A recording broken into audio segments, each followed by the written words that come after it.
7 years, I have fought with only one goal, to save my city. But now a new threat has emerged. A danger so severe it has forced me to leave my family in order to face it. And it won't be enough for me to just be the Green Arrow. To prevent the crisis that's coming, I'm going to have to become someone else. I'm going to have to become something else. This is late. I know I said Thursday, but things came up. Life happens. I'm sorry. I apologize for these two videos to be late, but I'm gonna do it. I'm gonna review these last two episodes of Arrow, and Arrow's on break and doesn't come back on until November 19th. So,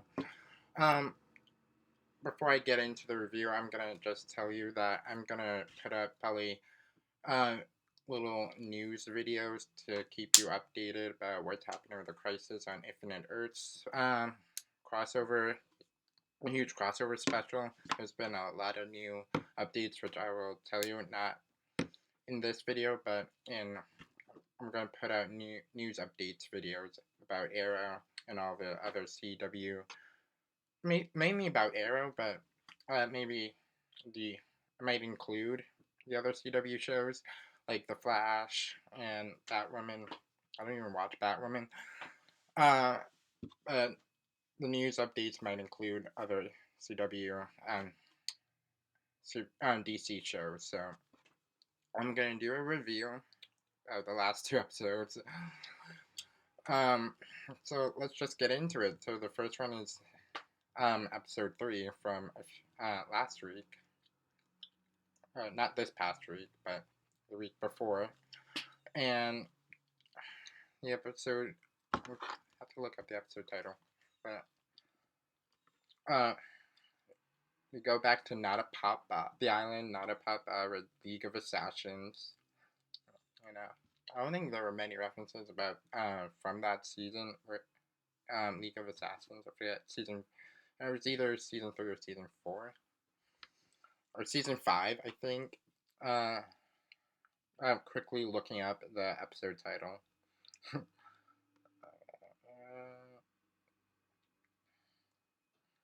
As the episode titles this season have been like very cool, I have to say. Yeah.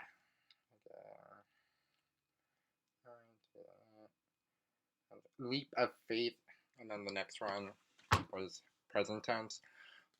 So I'm talking about the episode Leap of Faith first, where we get Thea. Thea returns. Okay, Oliver's little sister Thea.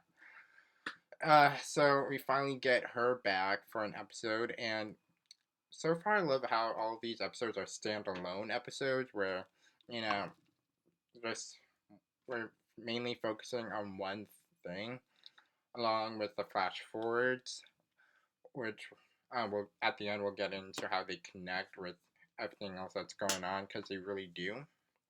In the end, the flash forwards were parallel to what was happening with like Oliver and Thea, brother and sister, parallels with Mia and William, brother and sister, parallels with the flash forwards. Anyway, we can go to Natapapa because Oliver wants to find out if he can ask someone from League of Assassins information on the Monitor, because he doesn't believe the Monitor's telling him the whole truth, and he wants more answers.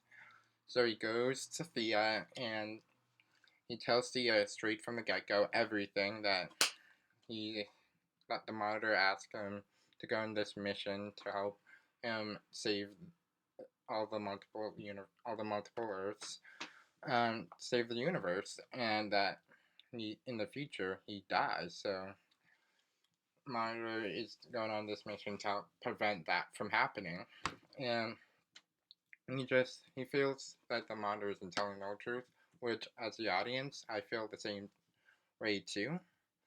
I feel like the Monitor is not completely being as honest as it could be. So we go to Natapapa. And so it's Thea there. She tells Oliver she destroyed all the Lazarus pits, and that Oh, and he talks about Colin Haynes' character. I'm forgetting his name now. and, well, Colin Haynes' character and how he killed the cop last season, and because of the Lazarus Pit, and how he's just trying to focus and get better because he died and came back from the Lazarus Pit and came back a little bit crazy, so he's trying to get back to normal as he can be. So we get that little information, but mainly Thea destroyed all the Lazarus pits, and she's really there trying to fix things with the League of Assassins. And so while they're talking, they're trying to figure out who can they ask on the League of Assassins because it kind of killed off a lot of people from the League of Assassins. So it's kind of like, who can we ask now? So they go and ask. Well, they go to this cave, and then someone comes in and starts attacking them, and then it ends up being Italia. And I don't know if you remember. I kind of don't remember this character that very well, but she's Italia was Ghul's uh was Ra's al Ghul's wife, I believe. Ra's al Ghul. Wait, no, not wife. No, I messed it up. Ra's al Ghul's daughter, not wife.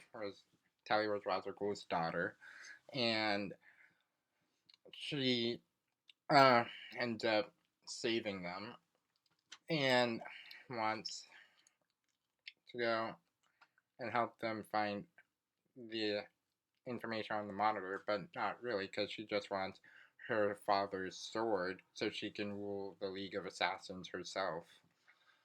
And so she tricks them and ends up trying to go off on the mission alone. But then there's Athena, and who's actually ruling the League of Assassins present day, and she wants the sword too to fully rule the League of Assassins. So those two are fighting. In the end, Thea ends up wielding the sword, Ra's al Ghul, and ends up ruling, getting to rule the League of Assassins. And Oliver gets the information that he needs about the monitor, and he finds out that the monitor has the power not only to destroy the universe, all the other universe, but to create the universe too. To save the universe too. So he gets that little piece of info. So then there's a flash forward where they're battling the Deathstroke army with with JJ's Deathstroke army, and I'm just gonna get right into it. JJ kills Zoe in the battle, and Connor tries to kill JJ for killing Zoe, and right before it ends, there's a flash of bright light, and then all of a sudden, Connor, William, and Mia are in the bunker in 2019 with Oliver, Diggle, Renee, and Diana, and Laurel. So, and that's how the episode ends. I really did like the episode. Like I said, I do like these standalone episodes because it gives like they had more. Seems like they had more time to like really focus and give out and plan out a story like from beginning to end, and you can easily follow it. Whereas just I felt like other seasons where they like put out like last season they like have like an episode where so many things are going on in the flash forwards, and then so many things are going on present day that it's like hard to like what what just happened. So I really did enjoy this episode. I'm enjoying the episodes a lot this final season. So now I'm gonna talk. If you're wondering, I'm chewing gum. That's why if you see my mouth moving a lot in my mouth. Oh, I'm chewing gum, that's why. Anyway, so that was the episode. Oh, Leap of Faith. That was episode Leap of Faith. Season 8, episode 3, Leap of Faith. Now I'm gonna go and talk about the episode. Season 8, episode 4, present tense, where it's the what happens in the episode really matches with the title. So, where we left off with Mia, William, and Connor being flat, and oh yeah, that's everyone. Because Zoe died in the last episode. Get flash forward into the future, and they feel like not in the future, into the past, to 2019, where they see Mia and William see their dad. Connor sees his adopted dad, Diggle, uh, and everyone's like the past meets the present. So basically, they feel like Mia and William. Well, Mia mainly feels like they can't really tell them everything that's happened in the future because they can't, especially tell Renee that they feel like they can't tell Renee that Zoe is dead in the future, and that in Diggle that JJ, his son, ends up being part of the Deathstroke army and leading it, and kills Zoe. And they just feel like they can't really tell everything because they don't know how Mia feels like she doesn't know how this future traveling thing works. So she doesn't want to mess up the future, but also she doesn't want to make anyone angry. So I kind of get where she's coming from. She's just worried about upsetting the team and then ruining the future. So they tell them enough information to like move forward. And so it was really nice seeing Oliver's interaction with his two kids, Mia and William, and then Diggle. So the thing about Diggle, he hasn't adopted Connor yet, so it was kind of weird. I'm like, oh, I'm your son, but he hasn't adopted him yet because it hasn't happened. So it was kind of like, a cool interaction with Diggle and Connor because he didn't even know that it hasn't happened yet, so it's kind of weird. It's like, oh, okay, I guess I'm your father. So it was definitely an interesting episode, and so they're battling the Deathstroke army in 2019 because Grant is leading the Deathstroke army in Star City um, in 2019, and before he brainwashes Diggle's son when he's older to join the army and to lead it. So they have to figure out a way to take them down. At first, they think that Mia thinks that it's JJ got got flashed back to 2019 along with them. So she first thinks it's JJ. So they just follow the lead that it's JJ and go on the mission without any help or backup to take down JJ. But ends up it's Grant. So you have to think of a new plan, and you do need backup and help. But Mia's fighting that because her father, she feels abandoned because her father left her. Because he did it for a valid reason. He wanted to protect them and save everyone.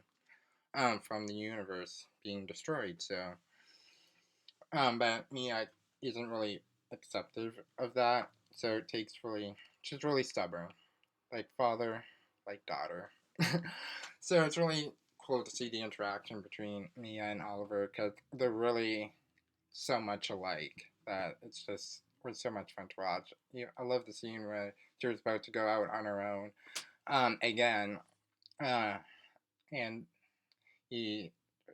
Oliver asked her not to, and she just basically says you like abandoned me like uh, a lot of my life, so you weren't there. So I don't really trust your judgment. So I just love the scene because he says, I'm not gonna fight my own daughter. And she says, I can fight you, I don't care. So, and then we have a coming out. Before all that, we have William comes out to Oliver and saying that he's gay. And Oliver says that him and Felicity knew. So, yeah, just the moments between him and his kids were really nice. Uh, so, the whole episode was basically about taking down the Deathstroke gang. Um, and then they finally tell them the truth after their after Mia and Connor and William's mission Lone Ranger attempt. They end up back in the bunker, tell them the truth about everything in the future. And first, Diggle and Renee are angry because Diggle's son JJ killed his daughter Zuri in the future. So first angry, but then Diana, as the mediator, comes and brings them back and their friends. So I love Diana. She brought them they're both angry, but then she talks to both of them separately, and then at the end of the episode they're back being friends and they're cool. So Diana saves the day, and then they even tell Diana and Laurel about the Canary team that happens in the future. So I think a little reference to what the spinoff might possibly be about. Anyway, so I like the episode. It's good because I feel like the fans of the show, like me, have been waiting to see the interaction with Oliver and his two kids that are grown up. And a lot of people, I think, online were referencing back to The Flash and how Iris and Barry had to deal with their daughter coming back from the future to present day, and they had to deal with that. So it's kind of like a similar situation. And I think someone said "Oh, Oliver should call up Barry and ask for help for dealing with his future kid, dealing with his future kids." Honestly, so the episode was good. I liked it, and I'm excited to. I thought it was gonna end with a flash, the kids flashback to the future, but they didn't. So I guess they're stuck in 2019. And it ends with Laurel talking to the monitor about how the monitor asks Laurel, tells Laurel that he can bring her Earth back, but she has to betray Oliver. So one thing I saw online about that scene is that might not be the monitor. That might be the anti-monitor. And it's a build-up for Crisis on Infinite Earths. So I'm excited. So I think in all, this is just really gaining up for the Crisis on Infinite Earths. So I'm excited to where it takes us. And they already only news I can think of right now is they finished wrapping the Crisis on Infinite Earths. They edited the title sequence, so that's all set. Because Stephen Mao posted on his Instagram story that they finished wrapping the film and editing the title sequence for Crisis on Infinite Earths, and now they're getting ready to film the final episode of Arrow, the series finale. And Emily Beth Richards is definitely coming back as Felicity, and I'm excited because I was disappointed to hear that she wasn't going to be part of the last season, but I guess she has a change of mind, and she's coming back for the last episode. So I'm excited. So thank you for watching, and you can subscribe to my YouTube channel, please, and give 2 thumbs up. And I'm gonna upload this after I'm finished working on it, editing, and it's Saturday, so I'm gonna upload it on Saturday instead of Thursday. But all of my other Arrow videos, I'm gonna put news updates while we're on break for Arrow until November 19th. So both Arrow and the Flash are on break and don't come back till November 19th. So I'm gonna put like mini updates about the Crisis on Infinite Earths and anything else DC. Uh, so yeah, so stay tuned to my channel. So please subscribe and give 2 thumbs up or give a like. I mean, give a like. Down below, be quick. It'll take only a second, and thank you for watching. Until November 19th, it'll be here in a flash.